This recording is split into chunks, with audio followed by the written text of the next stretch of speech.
God has given us a plate. Not all plates are the same. It's not about what plate you're given, it's what you do with that plate. And that's what Man, I think being a man really is. It's what are you going to do with the plate that you have? today we're diving into an enriching conversation about mindset, discipline, and their profound impact on manhood. Manhood doesn't always have to look the same for everyone, and we know real strength lies in authenticity and personal truth. Join us today as we explore what real men think, how we feel, and how we navigate the complexities of modern masculinity. Today's guest is a veteran trial lawyer with over 20 years of experience in practicing law in Los Angeles and surrounding areas, the founder and managing attorney of Resolute Trials, a true leader, a proud father, Mr. Teddy Swanson. Teddy, welcome to the show, brother. That's a great introduction. I appreciate that. Hey, man, I'm just telling the truth, man. Just telling the people the truth. Yes. So, as we dive in today, man, I know you do quite a bit on your side of things, but besides being an attorney, we may have played some flag football together. Tell me how you manage with all of the things that you have on your plate. How do you handle all of that? Even before I did, I want to talk about that football. I remember we had this one play. It was a Mm. deep fade, and then we kind of cut it short and came back. It was probably threw it to you, and you like just read it perfectly. It's probably one of the best throws that I've ever had as a quarterback. So I I remember remember that. exactly which one you're talking about because I remember Yeah, coming back. I was like, Teddy, that was a crazy throw. it's a great time. Yeah. Um, yeah, man. In answer to your question, yeah, I got a lot on my plate. I mean, it's not just that. I've gone through a lot of similar, um, similar but different kind of Hmm. experiences you've gone through, and it's really shaped who I've been. I mean, I'm sure we'll talk about it, but Yep. it's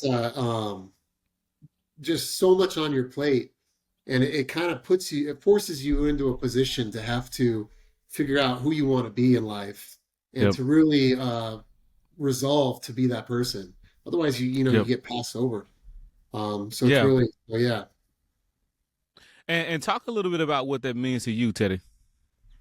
Um, I mean, means really, it really does mean defining who I am and Hmm. figure out, as a man, I have to figure that out. Like we don't, I think presently as men, we don't really have a template anymore. It kind For of been sure. smashed, For sure. like, um, I think our forefathers probably had that template because you were raised by men and raised by the community, and everybody was on the same page, but we've lost that somewhere. Mhm. So now it means, where do I get that from? Listening to podcasts or reading the internet, reading books, going to the internet, checking out articles, watching, watching shows on reality shows. I mean, where does that come from? Where do you learn how to be a man? You looking at Yep. friends, looking at other relationships.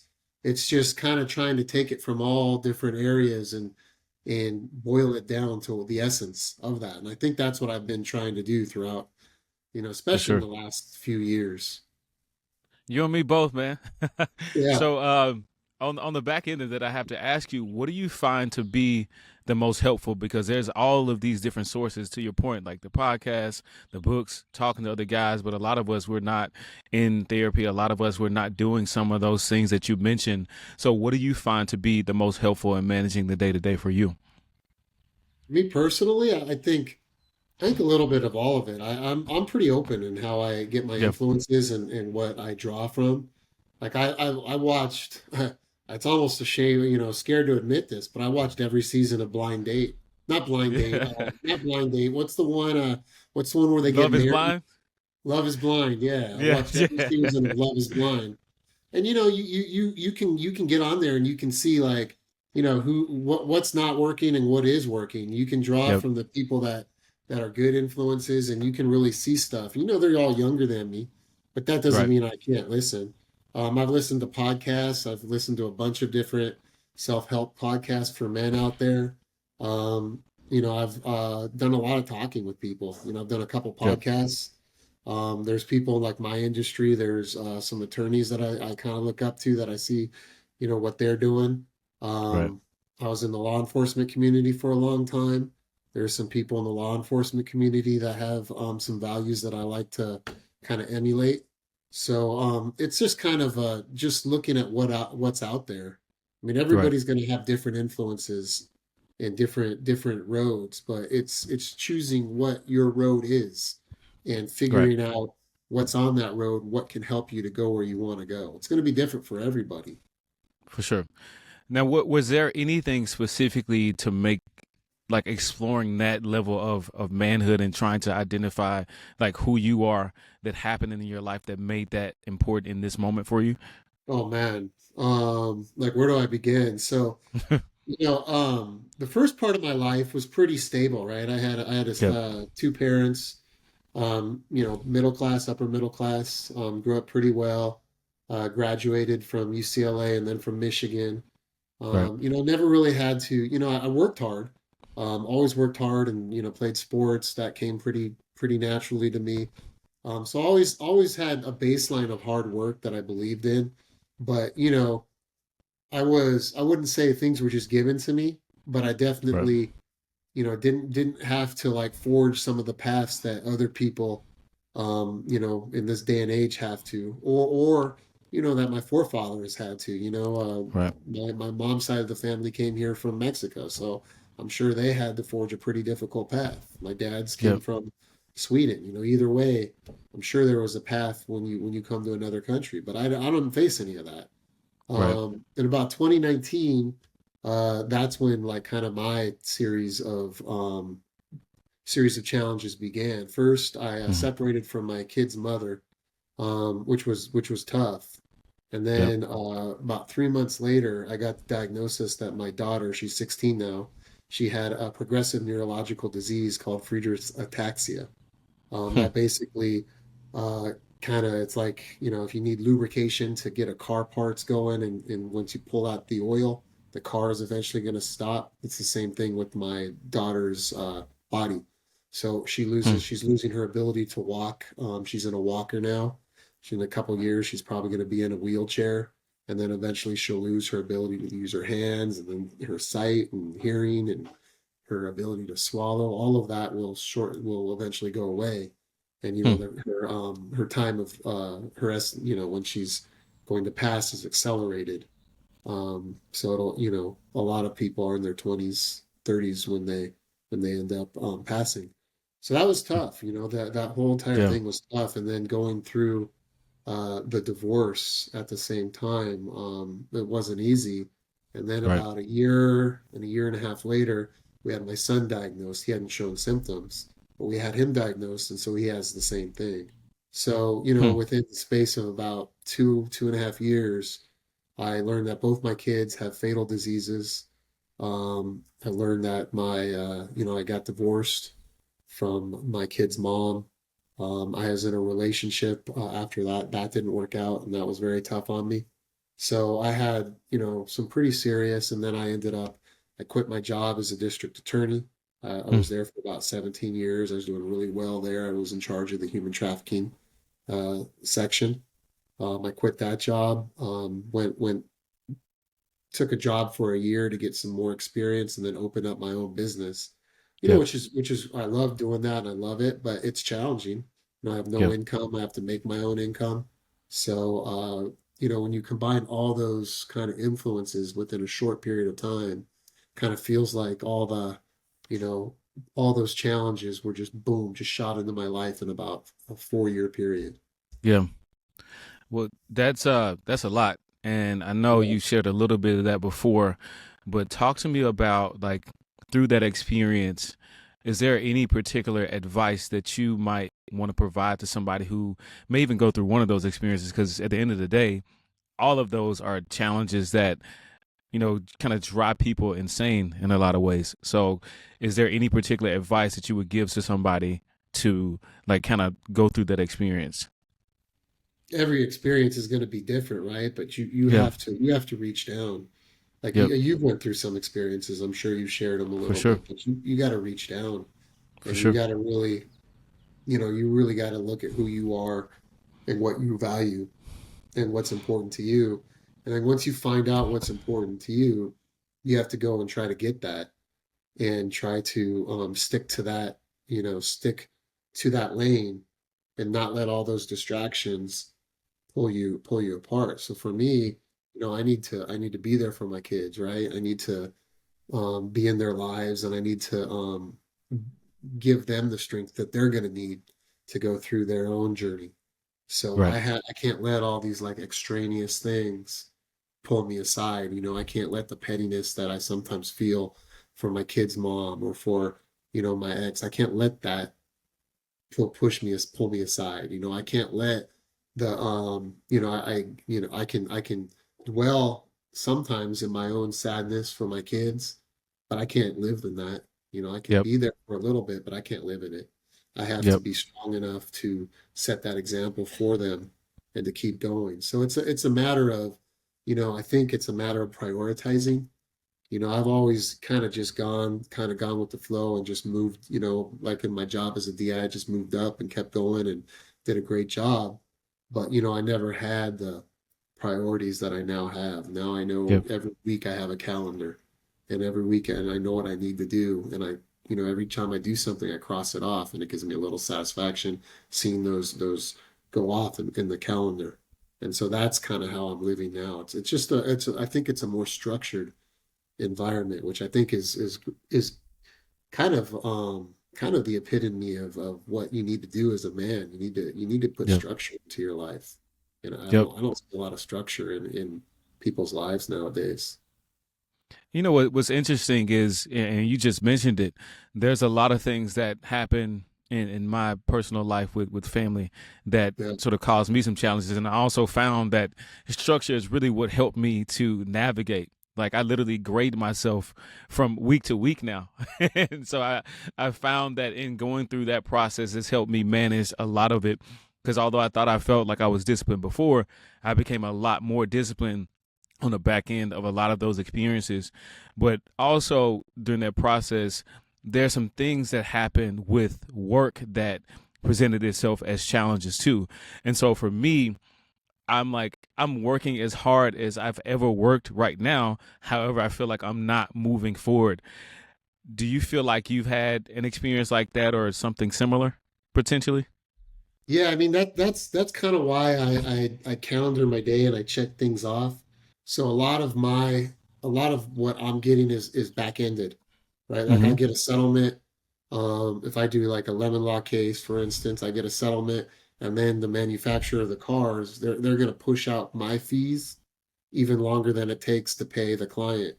So the Mm, client might get paid in a couple months or 3 months after a settlement, but then I'm going to get paid 5 months after that. And they do mm. that. They do that for a specific reason. And the reason is to try to it's they're trying to make you tired as a plaintiff's Yep. attorney. They're trying to make you give up. Yep. So I have to understand that, hey, look, it's going to be rough on me right now. I lived off my savings. Now I'm borrowing. And that's okay. I've never been in that position before, Yep. but I know what there is. I know that there is a down the road. There, maybe not a pot of gold. Maybe there is. Maybe the pot of gold looks different for me than from what someone else might look at it. But it's something that I can see down the road. So I just Yep. use like if I can check something off. Okay, I did this today. I feel a sense of accomplishment. Like this week, I had about 15 things on my plate, and I got about 11 or 12 of them done on Wednesday.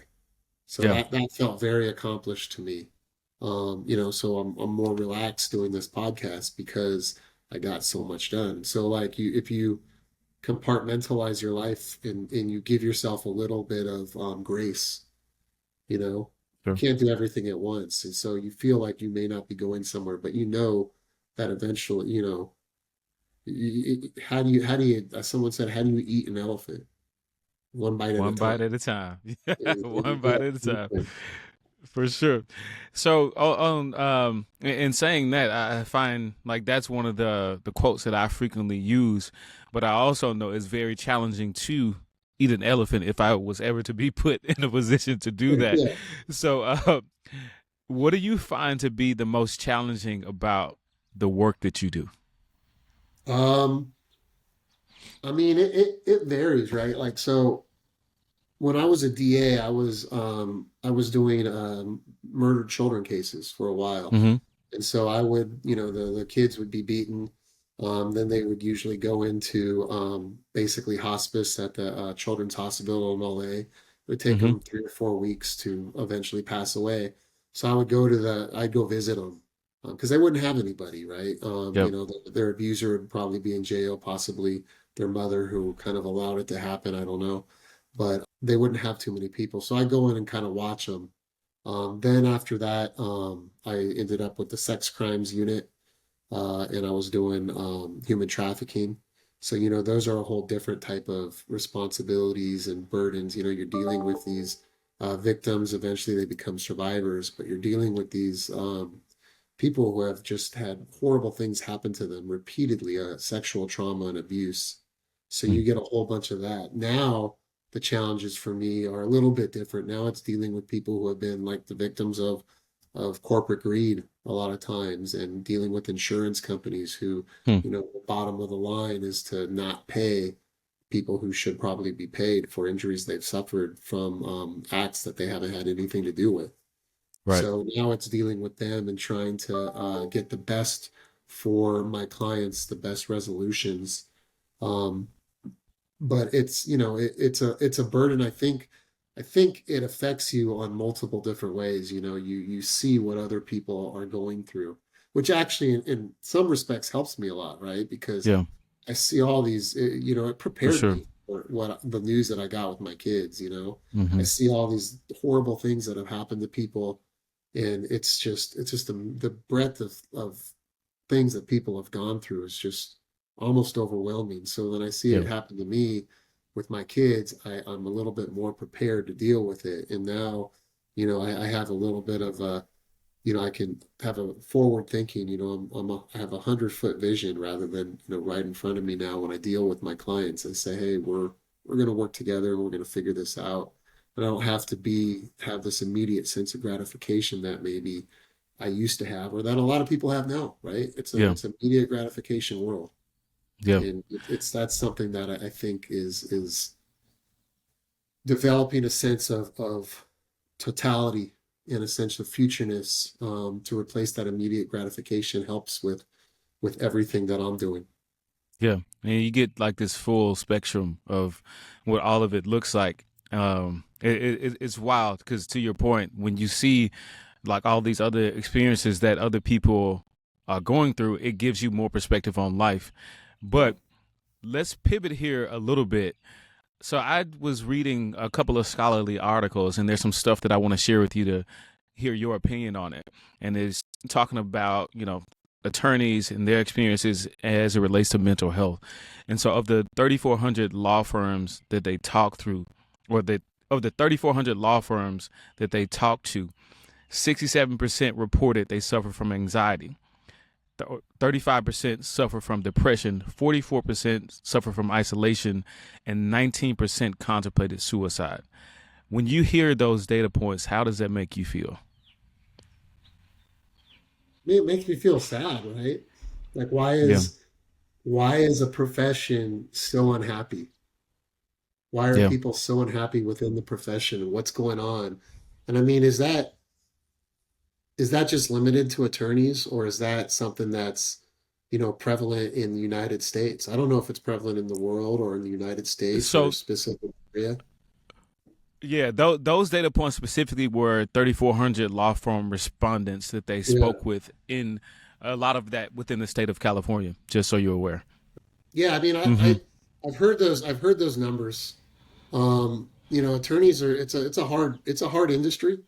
It's a scrambling Yep. industry, and it's not a zero, it's a zero sum game. What I take from somebody else loses. If there's a pot of gold, one person gets it and the other person doesn't, right? Right. It's not you're not spreading the wealth evenly. It's what I take, somebody else gives, right? And Mm-hmm. that when you have that kind of industry, it's an aggressive industry, and a lot of times the winners and losers are the people who are the most aggressive versus the least aggressive, Right. and the people who can take um, from somebody else, and you kind of have to have that I've learned it more now almost. It's weird. Like I did, criminal cases. I've probably done 17 or 18 murder trials. I've done serial killer murders.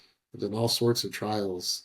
But when it comes to when it comes to money, it's a much more almost serious aspect, right? Because then, Right. people are losing what's theirs and it's their livelihood that's on the line. So people fight for that. So, Right. if I win a couple cases against the same firm, they're going to lose their client. And then Right. that's going to have ramifications to their lives. And so you Mm. have to be prepared and understand that that's what we're playing with here. We're playing, you're playing in the big leagues.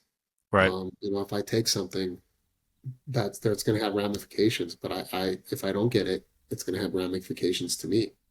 For So sure. I have to know, I have to understand that. So, that's hard, creates anxiety. Absolutely. Absolutely. And let's take a step back, actually. Can you, and I know you talked a little bit about this earlier, but can you describe a moment when you felt your identity as a man was challenged and how you responded? I mean, I think you have to almost let your identity as a man be challenged. If that's Yeah. like I don't think I've ever allowed my identity as a man to be challenged necessarily. Yeah. Um, I mean, I've had like I had my kid's mom, right? It's for a long period of time. She had a really good job and she was making more than me.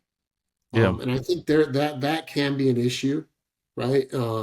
It's an issue that we all face nowadays where, women in the job force have risen to the levels of men and on many occasions and can make more. And so, I could always have left my job as a DA because I wasn't getting paid that much, but it Mhm. was an important job, right? It was a job that was, affecting people's lives. So, so in that respect, I've always been pretty steadfast on who I am. I knew I was doing something that was right, and for me, that was enough. So I would say that's as close as I've ever gotten, but it really wasn't. It really didn't affect my identity as a man. Um, but I can imagine other scenarios that might. I think, Yep. I'm going to work with it with my son because he's going to, part of growing up. For me, it was important to have sports. Not everybody's into sports, but my son kind of was for a while. And every kid wants to be normal and to be able to walk. And at some point, my son is going to lose that ability, and as he loses his ability, as he struggles, as he struggles to walk, and he struggles, it affects his speech or whatever. He's going to have to find a way to forge his ability as a man with all that going on. So I think for him, it's going to be interesting to see how he responds. But I can see that as being an issue. Yeah. Yeah. So can you talk a little bit about maybe what ways you think being a man has impacted your approach to mental health? Um, I mean, I was a psychology major in Yeah. college, so I've never, I've always kind of understood the impacts of mental health. I think as men, we struggle right now is we're being told two messages, right? We get this message of, you know, allow yourself to go into the mental to be receptive towards mental health. Allow yourself to understand that, and then but then the other respects we're still like, hey, the old ways, be silent, suffer in silence. Those are important too. So where do we allow mental health to impact our lives and how? And I think that's an Yep. issue, right? Yep. So in hearing that, of course, there are these two messages that we receive, and so you talked a little earlier about how you navigate with your experiences and what you bring in, what you allow to come into your mind, and how you handle it. So, talk to me about how your definition of manhood may have potentially changed over the last several years, or just overall. I think my definition of manhood, like in the 30s and 40s, right? We had a definition of manhood. We kind of, we had people that had gone through the Great Depression in the 20s. And then Right. all of a sudden, we lost a whole generation of men in the 30s and 40s. I think that that kind of shaped our nation and really pushed us towards where we are now. Because all those men that were survived the Great Depression and survived the 1900s and all the crap that the world is what specifically America was going through, all the inequalities and all that stuff. They had survived that and they were flourishing, and then all of a sudden they're all wiped out, Yep. and then that I think was what kind of propelled us to where we are now. So I look to back to that, to what being a man was. Being a man, I think a little bit is supposed to be, protective. Well, we have Yep. definitions of masculinity and femininity, and right, masculinity is being feminized, and femininity is being masculinized. Hmm. And I think that's a problem that we're seeing right now, because we're struggling to understand our roles, and we should have gender roles. Yep. That's what that we're different. We're different. I'm a man. I'm supposed to be protective. I go out, if I was in battle, I would go out and I would fight, and then I would come back, and my partner, my wife, would nurture me, because women Right. are supposed to be nurturing. And we've somehow switched those roles a little bit. I think it's important for men. It's important to have some vulnerability and to understand that, but you have to also understand your role, I think. And for me, it's that protective role. Like, you don't have to make more than you're necessarily your wife, because Yep. that's not happening like that anymore. But you have to still be that leader of the family. You still have to be that rock. Hmm. And if we lose that, then I think that we've lost a lot of our manhood, and that'd be my definition. So what's interesting about, even from a financial perspective, there can be a lot of ego that goes into that. Even if your woman is making $1 more than you, either somebody's talking about it, probably. Uh-huh. Whether we know that or not, we can't really say. But for a lot of people, they will have a lot of ego attached to that. Talk to me about the differences in between the mindset around the protection piece versus something like that. How would you share with somebody how to work through that process? I mean, I don't know if the ego is a bad thing necessarily, Yeah. right? Because if maybe that might spur you to do better in Yeah. something else, like within your job. Like in certain jobs, like I could see a job. You could be president of the United States, and if your wife was doing tours, book tours, or she had like her own clothing line, she might be making more than you and your president, and that could easily Yep. happen. The president doesn't Yep. make that much in society, but the president is a leader of a nation. Mm-hmm. So you can be, I think, as long as you can find something in where you are, that will allow you to be comfortable in that position. But I think you need that. I don't think you can be in a relationship where your lady can make more than you, and you don't have some independent um, virtues of your job, some independent responsibility, or some independent something that is providing for you. I mean, we have the stay-at-home fathers. I think that's noble. That's hard though. I Yeah. mean, that's tough. Like, if that kind of flies in that flies against everything that we've been programmed to do for centuries, for millions of years, right? I don't know how long people have been around, but it does. It's hard to do. So I mean, I think it can be done. You just have to have the right understanding, and you're gonna have to talk about that with your Yep. partner, and really, and both of you are gonna have to understand what that means. I don't think it's something you can enter into lightly. Yeah, for sure. So I will segue here just a tad, just based on the the statement you just made. If you had any other career, what would it be? I mean, obviously playing football, right? Yeah. Yeah, yeah, like if I could have done that, yeah, for sure. But one thing I always think, have you ever thought like, man, like I know it's like a weird feeling, but have you ever thought like, man, what if there's like a war? How would I do? Oh yeah. all the time, actually. Yeah, All the time, because I know me.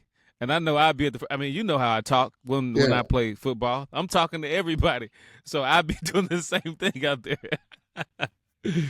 Like I remember I spent there was a good period of time where like, you kind of feel sorry for yourself and stuff and you want your legacy to be a certain way. I always kind of think maybe it would have been easier if I just went to war and I died like a war hero and then that was my legacy and everyone could see that. I don't have to keep struggling with where I am now. Yeah. I mean, is that like a thought that other people have? I always wonder. Hey man, I'm always going to war. I'm always ready Yeah. to go to war. I go. You know, the funny thing is, I say I go to war with myself every day, and I think we Yeah. all do. We Yeah. all go to war with ourselves every day. That's to me why discipline is important in itself. So Right. even this morning, I woke up and I'm like, man, because I do like a 10-mile bike ride in the mornings. And so I'm like, I do not want to get on this bike, go up this hill. I don't want to do any of that. But I know the importance of actually completing those actions every single day for the larger plan that I have. Yeah. But if I had to go to war, like I'm telling you, I'd be ready to go to war, and I would want to come out on the other side of it and really talk about that experience. And maybe Yeah. that's the ego speaking, but I definitely feel like I would do all right. How do you feel like Yeah. you would do? I mean, I think I'd be good too. I know I'd look out for other people. I'm not Yeah, gonna be one of those people that's not gonna be that's not out on the front lines that's letting other people do it. yeah, But I think that attitude though is kind of that attitude that men should have. We yeah, don't have any really real wars. We have like, some stuff going on. There's a stuff in Israel that we're not involved in, but in Ukraine too. But there's nothing, no conflicts that have really enveloped us as a nation. mm-hmm. Um, and that's kind of that's manhood's, it's our virtue, but it's also our yoke, it's our burden. Because we Yeah, go in there and then we kill ourselves. What's the point of that? yep, It's we got to find a way where we can have those battles, like you said, within ourselves to make ourselves better, not to harm ourselves, not to make ourselves feel bad, because we have to yep, give ourselves grace, and understand where we are. But we have to fight those internal battles to make ourselves better. You're the 10-mile bike ride. I'm the cold plunge. yeah, I hate that, man. But I yeah, take the yeah. cold plunge, but It's I tough. hate it. Listen, I do the cold plunges too. I haven't done one in a while, but the cold plunges I do, like when I do it, I'll do 6 minutes, and I'm Uh, like, it's cold, but it's 6 minutes of hell though. yeah, it's awful. Yeah. On a scale of one, do you know David Goggins, by the way? Yeah, I've heard of Uh, him. Remind me of okay. him.